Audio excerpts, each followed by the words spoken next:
Chers élèves de seconde, je vous propose cet enregistrement pour traiter du chapitre 6, Dynamique démographique, inégalités socio-économiques en France.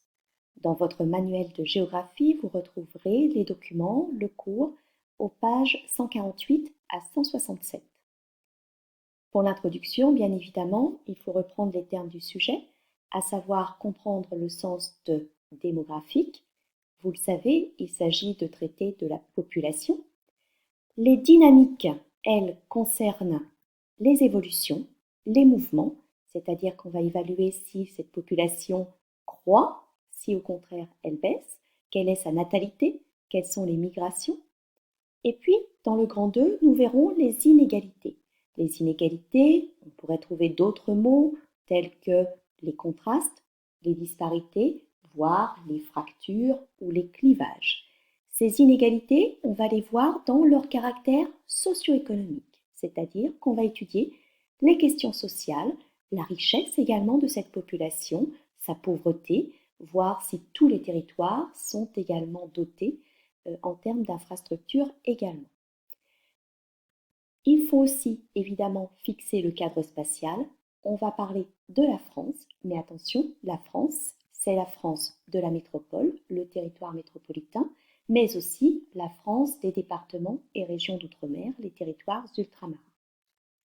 On peut donc commencer notre introduction en disant et en rappelant que la population française compte 67 millions d'habitants, 65 millions pour la France métropolitaine et plus de 2 millions pour les départements et régions d'outre-mer. C'est donc le deuxième pays le plus peuplé de l'Union européenne, derrière l'Allemagne.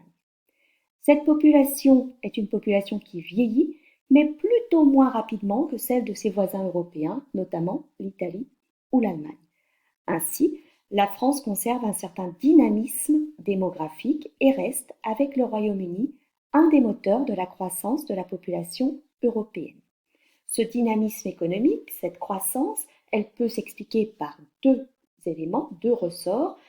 D'abord la croissance ou l'accroissement naturel, la population, la différence entre la natalité et la mortalité, mais aussi une croissance résultant du solde migratoire, l'immigration qui peut venir nourrir la croissance de la population.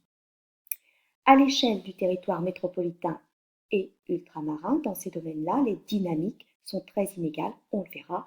Des régions perdent de la population, d'autres régions en gagnent fortement. Nous étudierons ça dans ce chapitre. Par ailleurs, au sein de ces territoires, les fractures peuvent être aussi d'ordre socio-économique, c'est-à-dire qu'on va observer de forts contrastes et des inégalités entre les territoires, au dynamisme certain et d'autres qui semblent oubliés, laissés pour compte, qui perdent de la richesse alors que les précédents en gagnent. On peut donc formuler notre problématique. Nous allons nous demander dans ce chapitre quelle est l'ampleur des contrastes démographiques et des inégalités socio-économiques en France aujourd'hui. Pour ce faire, on va partir sur l'étude de deux documents que vous avez dans votre manuel, page 150. Ce premier document qui montre les dynamiques démographiques de la France. Je vous invite donc à faire l'exercice. Vous avez les consignes à droite de l'écran. Vous avez d'abord à recopier les définitions de sol naturel et de solde migratoire. Je vous demande ensuite quels sont les espaces qui gagnent des habitants, quels sont les deux éléments qui peuvent expliquer cette croissance démographique, puis quels sont les espaces au contraire qui perdent des habitants et quels sont les deux éléments qui peuvent expliquer la baisse démographique.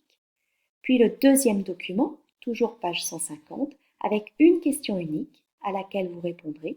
Quel lien voyez-vous entre le processus de vieillissement et le dynamisme démographique des territoires?